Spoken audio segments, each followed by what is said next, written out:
Hello everyone, thanks for checking out my video. I am back. The US stock market has been pretty choppy since my last video.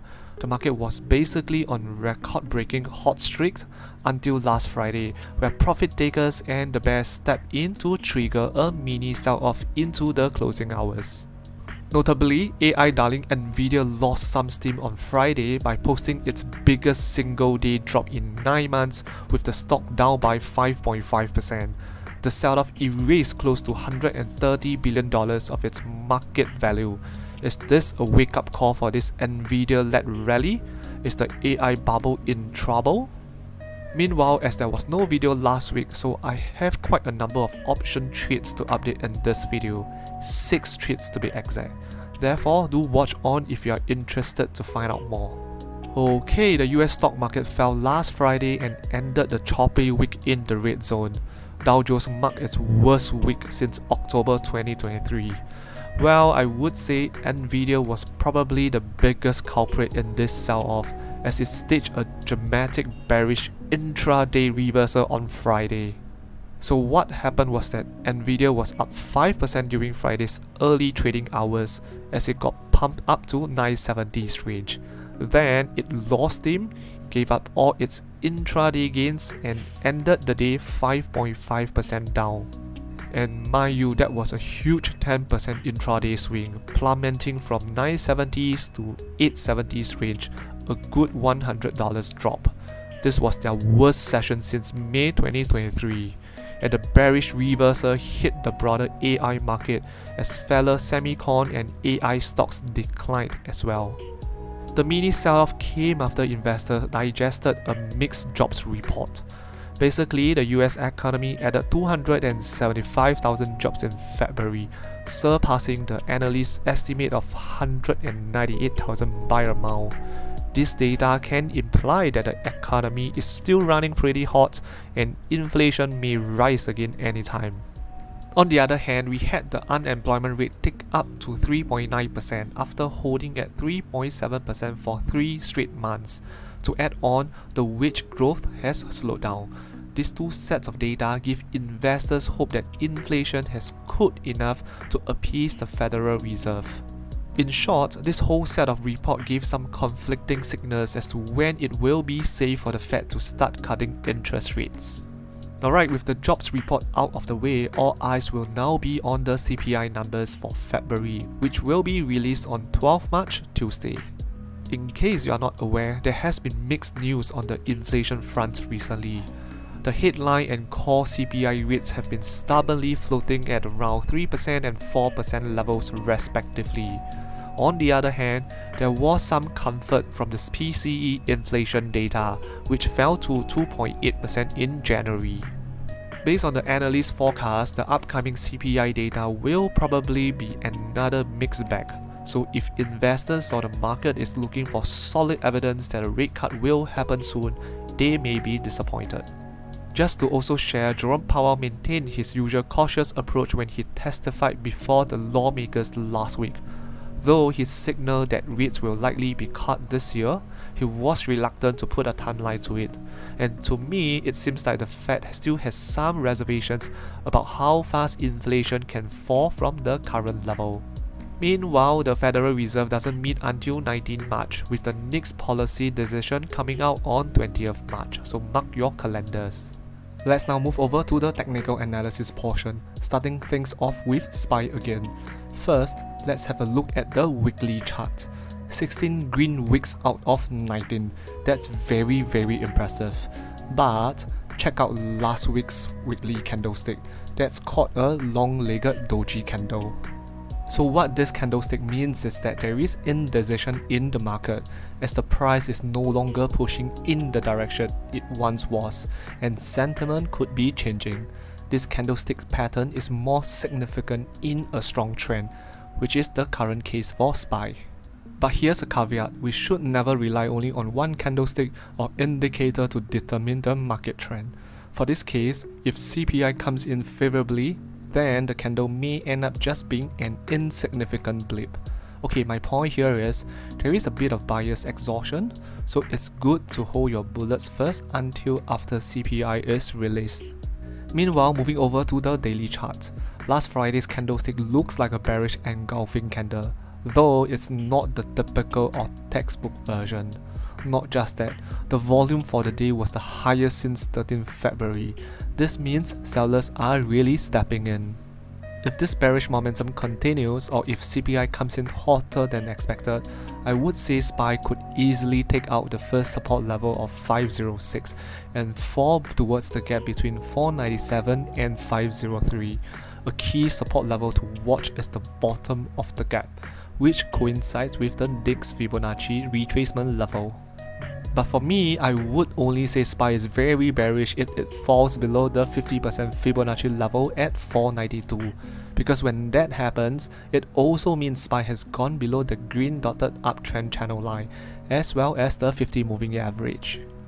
On the other hand, if SPY retraces and bounces off either at the bottom of the gap or the green channel line, then we could be in for more upside. As shared previously, a retrace and rebound is always bullish. That's when I would expect SPY to grind towards the next all-time high in the weeks ahead, probably around 421 before hitting the next resistance. Let's now talk about Apple. Apple's chart looks bearish, we all can tell, as it has fallen close to 10% in the last 1 month, with 2 gap down last week alone. The stock basically was so oversold to a point where the 6-day and 14-day RSI have fallen to a level which was rarely seen over the last 5 or 6 years. And on Friday we had a little bounce, but has Apple found its support? Has it bottomed out? Okay, let's look at some of the details. First, I must say don't be too excited by Friday's 1% pop, because a technical rebound has always been on the cards after a massive sell-off and when RSI has fallen to that kind of level. What we have to look out right now is whether this is a dead cat bounce or a strong bounce. Personally, I don't quite like last Friday's candle, as you can see that bulls have pushed Apple up to fill that big gap before getting rejected by the bears. Therefore, that 1% pop is not convincing to me. Apple needs to go above 175 for bulls to feel more comforting. And if you are looking for a reversal in trend, then Apple needs to fill the other gap at around 176 to 177 and climb above the purple downtrend line. From there, we could then have a chance to hit 182-183 level. Otherwise, a rejection at either the 23.6 Fibonacci level or the purple downtrend line means that Friday's pop was only a dead cat bounce. From there, the bulls will have to defend 165, as that is the low created back in October 2023. If this 165 level breaks, then good luck to the bulls. We are likely falling towards 150's range again. Not financial advice, but I would pick up more shares at that range. Okay, moving over to Tesla. So before I went for my vacation, my previous video mentioned that Tesla has a chance to fill that big gap down. It almost did, but like I always said, market makers don't do things so precisely for you. And before you knew it, they took Tesla down to earth again. Here are 2 bearish signs on the chart. First, a bear flag has formed on the daily chart, and the breakdown of the bear flag has materialized. Second, Tesla has fallen out of the mini green uptrend channel. Therefore, in my opinion, Tesla is still bearish right now. And can you see that green support line that I drew previously? That's roughly around 165 level. So I still hold the view that below 180, Tesla could grind towards 160's range, with 165 as a mini support. Lastly, what didn't help is that the MACD just had a bearish cross last week. With all these bearish signs, I have held off selling any bullish cash secured puts. Okay, before I move on, give me a minute. I thought to take this opportunity to thank the following viewers who have bought super thanks for me.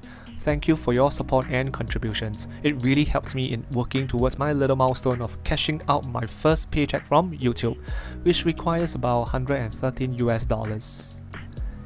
Meanwhile, for other viewers who are watching this video, do consider tapping on the like and subscribe buttons and share my videos with your friends. I would be equally grateful and thankful for your support.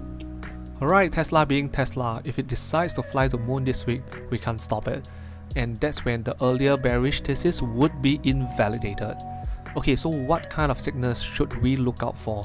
Firstly, very straightforward, get above 180 and stay above it. When that happens, the bullish RSI divergence could pan out, as well as a potential double bottom pattern. But for me to say that Tesla has reversed its bearish trend, it needs to do a lot more. First, it has to break above the first Fibonacci level at 195, and then it has to get above the next resistance at 208. If somehow Tesla can go above 208 in the next 2 weeks, that's very bullish, because that will mean that Tesla has reclaimed the 50 moving average and also breaks above the blue dotted downtrend line. Above the blue downtrend line, look out for a retrace and rebound. But at this point, I'm not gonna cover much yet because it's quite a long way to go from the current level. Let's focus on clearing the key resistance levels first, which are 180 and 195. Below these two levels, in fact, or rather below 180, I don't even want to think about any bullish thesis. Lastly, let's look at Google's chart. Just like Apple, Google has been bearish over the last 1 month as it fell from 150s range to low 130s. At the moment, it seems like it has found some support at the 200 moving average as we had 2 nice green days to close last week. But Google is definitely not out of the woods yet, because during intraday last Friday, the bulls have pumped Google up to the 38.2 Fibonacci level but got rejected and ended the day just above the 23.6 Fibonacci level. This is not surprising because in the strong downtrend, a rebound is usually met with sellers at either the 23.6 or 38.2 Fibonacci levels. This also then means that if Google can clear these levels this week, it's bullish. And when that happens, it may just charge towards the critical 61.8 Fibonacci level at 142. I would expect heavy resistance here because other than the Fibonacci level, it is also where the 50 moving average and the gap are. If in the event that we lose this 135 level, then Google will likely retest the 200 moving average again. This is one damn critical level to watch. I repeat, watch this 200 moving average like a hawk, because this level has not been breached since March 2023. Even back then, it only fell below the level for a few days before bouncing up. Currently, Google is having this bounce. But if the bounce doesn't last, and if it falls below the 200 moving average again, good luck to the bulls, because I think we could finally see 120s range again. Just for your information, the last time we hit 120s range was in December last year. Alright, moving over to the options trading section. As shared earlier, I have 6 trades to update this week. First and foremost, I had a cash secured put on Tesla that expired on 1st March. The strike price was 170 and the contract was sold on 18 January. The thought process behind this trade was quite straightforward. The RSI indicator has reached a very oversold level at that point, and the previous rounds when the RSI were at this level, Tesla rebounded. For more information about this trade, please check out the video link at the top. Anyway, after I sold the contract, Tesla did fall further, but had managed to stay above my strike price of 170. As a result, the contract expired worthless on 1st March and I got to keep the full premium of $200 without having to take further action. Next up, on the same day, 1st of March, I sold a cash secured put on Google with a strike price of 130, expiring 12 April. My thought process behind this trade was to make use of the overreaction by the market. So what happened was that on 26 February, Google's generative AI tool Gemini had a blooper. As a result, the stock fell 4.4%, losing more than $70 billion in market value in just one day. To me, that's overreaction. And if you have been following me, you would know that I like to trade based on overreaction in the market. Anyway, I told myself to be patient a little bit and not to enter a trade on that day when Google plummeted. I basically let the stock settle a little bit for the next 2 days, and I noticed that Google has found a support at 136 level. This is the level that the stock has rebounded twice previously. Therefore, on 1st of March, I stepped in to sell a cash secure put. But no technical analysis is perfect. Google broke below the 136 support level last Monday. But was I worried? Not really, because I know there is a stronger support at 200 moving average, a support that hasn't been breached since March 2023, close to 1 year ago. And true enough, Google floated around this strong support level for a few days, and then buyers started to step in, pushing the stock back up above the moving average last Friday.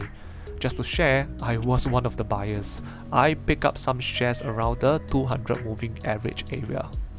Moving on, the third trade to update is this new cash secured put on Apple that was sold on 5th March with a strike price of $165. The reason for opening this trade was simple. The technicals were pointing towards a potential rebound after another overreaction by the market due to Apple's poor sales in China. As you can see from the chart, Apple had 2 gap down across 2 consecutive days, which created a teardrop-like pattern. That's very bearish, but also a very rare scene. The last time we had such prominent teardrop gap down pattern was in June 2022. And guess what? Shortly after, Apple went on a monster rally, jumping from 130s to 170s. On top of this, I saw that the 6-day RSI has fallen below 10. For context, before this round, this scenario only happened 3 times in the last 6 years. Once in 2018, once in 2021, and once in January this year. This is the 4th time happening in recent years. And interestingly, in the last 3 occasions, Apple rebounded shortly after. Just to add on, from 23rd February to the day I sold the put contract on 5th March, Apple closed red for 7 out of 8 days. Specifically on 5th March, the candlestick fell completely out of the Bollinger Band. All these super bearish trends indicate that Apple is very oversold and is due for a rebound. But just a caveat, the bounce could be a dead cat bounce, which means it could bounce up and fall again, or it could also be a strong bounce. Whichever the case, so long as there is some form of relief rally, my trade will benefit. And Apple really rebounded on Friday as it ended its longest losing streak since early 2022. Right now, my trade is in the green. Actually, the intention of the trade was to quickly seize profit when there is a technical rebound by closing the contract, which I could have done so last Friday. But I am also thinking of leaving the contract open for a while more, or maybe even till expiration date, which is my usual style. And if things go south, I may roll or take assignment of the option. The 4th trade to update this week is this new covered call on Bank of America, with a strike price of $38 expiring 19 April. This is sort of a sure win trade.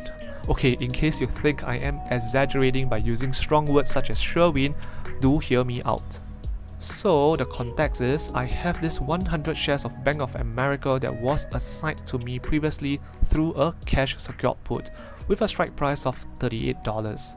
After the assignment, I have sold a few covered calls against these shares, and this latest trade is just one of them. And this is basically a part of options wheel strategy. If you don't know what this strategy is, do check out my video link at the top.